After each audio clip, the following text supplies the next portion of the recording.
Hey, what's up there, YouTubers? It's me again, Brian, aka Gamer55551, and I am back with a video review. And for this one, I want to be taking a look at South of Midnight, the newest game from Compulsion Games for the Xbox Series X and S. This is being played on the Xbox Series S via Game Pass.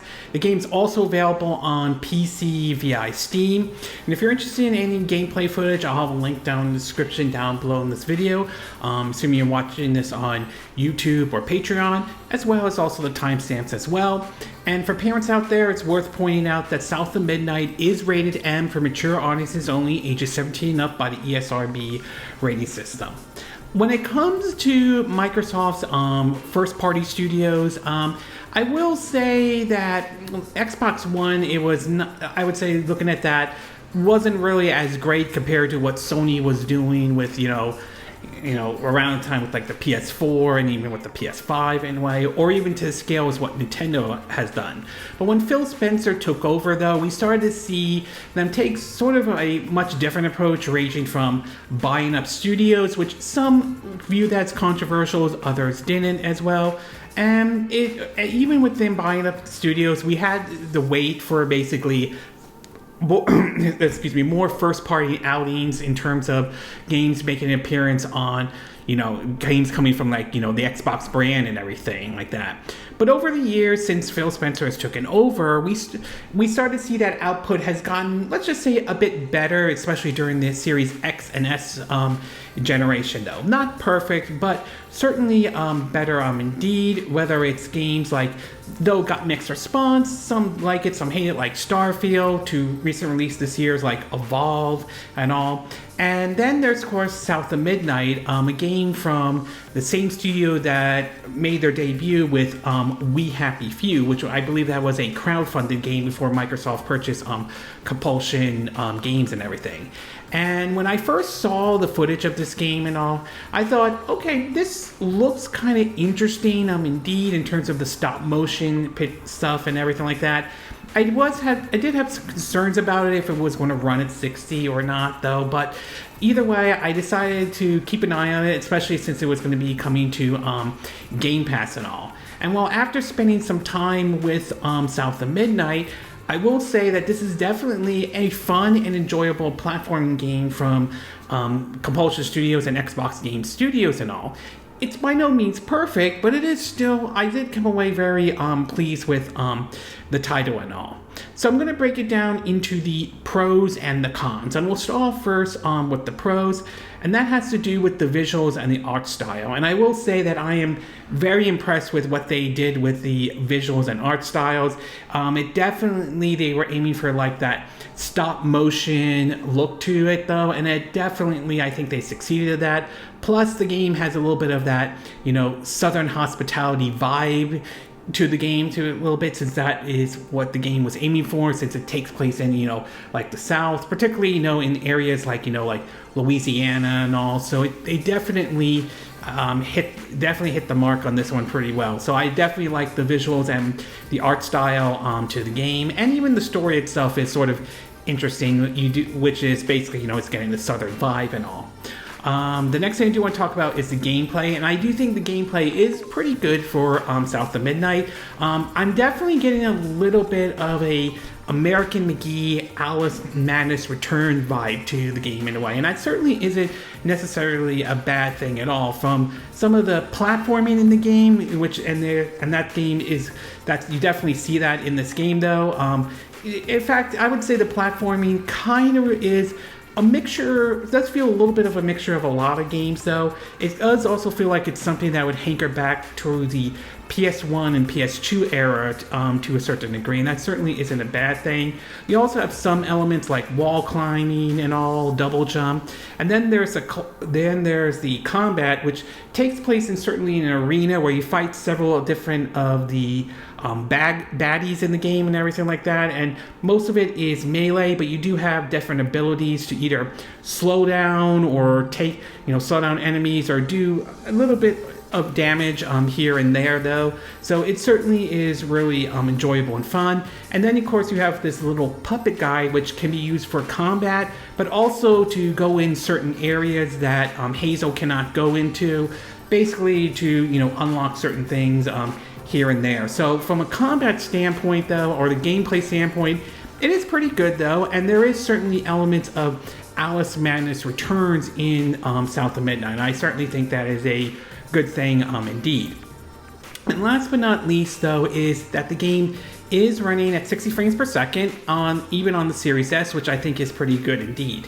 Now, one thing, as I mentioned before, is that when the art style and the stop motion was shown, I thought that while it certainly was impressive, I was a little bit concerned if the frame rate was going to take a hit in the game and everything like that. And that kind of worried me for a bit, though. But once we started to see actual footage of the game, I was like, okay, I mean, that certainly isn't bad. It's the fact that they're keeping it at 60 frames per second and learning how the Series S version will also run at 60 frames per second is certainly a good thing indeed. So hats off to the studio, Compulsion Games, for getting the game not only running at 60 frames per second, but also getting the Series S version to run at 60 frames per second as well. So that certainly is, in my view, a good thing indeed and all. Okay, we're going to take a quick break, and when we get back, we'll get to part 2, which is the cons. So we'll take a little quick break, and we'll be right back.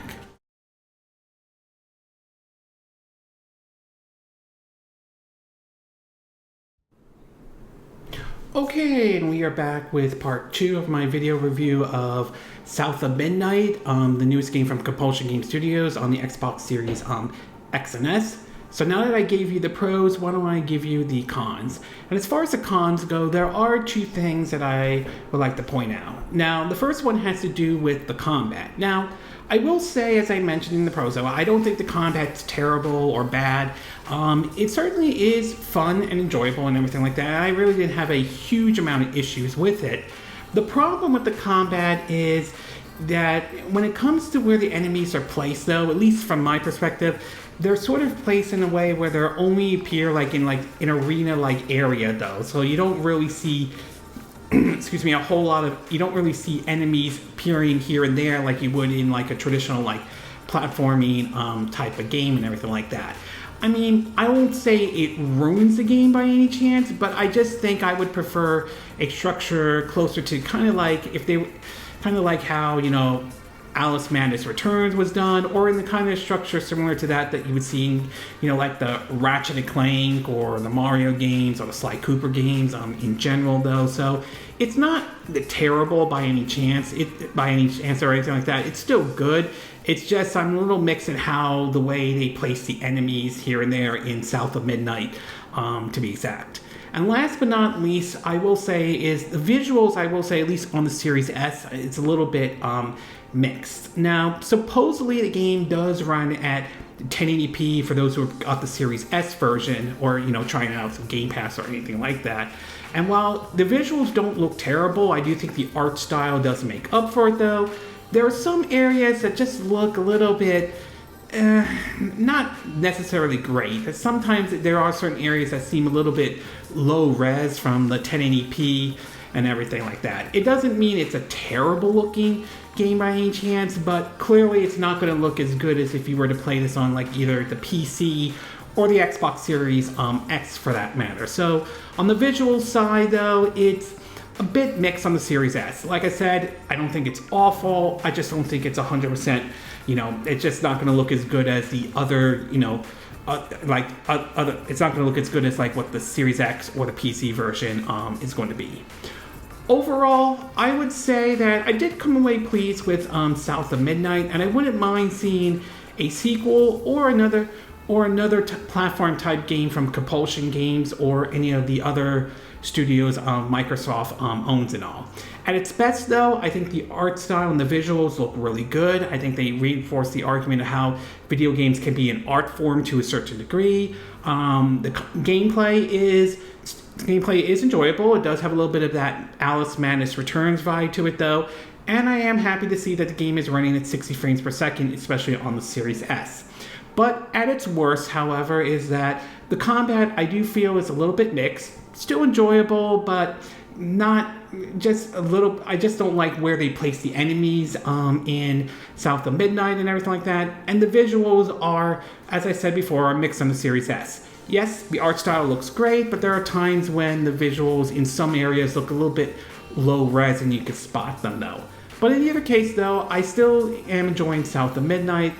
To be exact, like I said, I wouldn't be against seeing a sequel or another platform-like game from Compulsion Games or from any other studio, like if Double Fine does another platforming game, whether it's a Psychonauts 3 or something brand new, I would definitely be down with that, or any of the other studios that Microsoft owns though. And while it remains to be seen if this will come to anything like the PS5 or the Nintendo Switch 2 for that matter, given the direction Microsoft has been going lately though, I wouldn't be surprised if this one makes its way over to those systems at some point down the road. So, as somebody who enjoys 3D platforming games, I definitely enjoyed this one. I thought it was good. I'm not saying it's going to win any awards or anything like that, or overtake Mario in any way, but it is still a fun platforming game, indeed. And if you're not 100% sure about South of Midnight though, and if you have Game Pass, try it out on Game Pass and see if it's something that clicks with you or not. But in either case, as someone who enjoys 3D platforms, as someone who did enjoy Alice Madness Returns though, I will say I definitely did enjoy South of Midnight and all. Okay, this concludes my review of South of Midnight for the Xbox Series X and S, being played on Series S. And again, these are my opinion. What are yours? What are your thoughts about South of Midnight? Have you tried the game out by any chance? Did you buy it or try it out on Game Pass? Have you tried it out either on the Xbox Series X or S or the PC version in any way? Do you think the game has a little bit of a Alice Madness Return vibe to it in terms of the art style and the combat by any chance? Are you happy to see the game run at 60 frames per second even on the Series S? Did you love or hate or were mixed about the combat or the visuals by any chance? Do you agree with what I said in this video? Do you disagree? Do you have a difference of opinion? As always, sound off on the comment section below. Let me know what you think. And if you do like this video, I hope you hit the like button. I would appreciate it. And I hope you do subscribe to my YouTube channel. If you do, make sure you hit the bell icon for notifications of any new videos I put up. Also, feel free to share this video if you want to, and feel free to donate to my channel if you like. You can do it through PayPal Me, Patreon, or Steam Labs. Links will be in the description of this video, assuming you're watching this on YouTube or Patreon. And I will see you again next time when I do another video. Hopefully that'll be soon. Until then, from Southern California, I wish you all a good day then. Bye!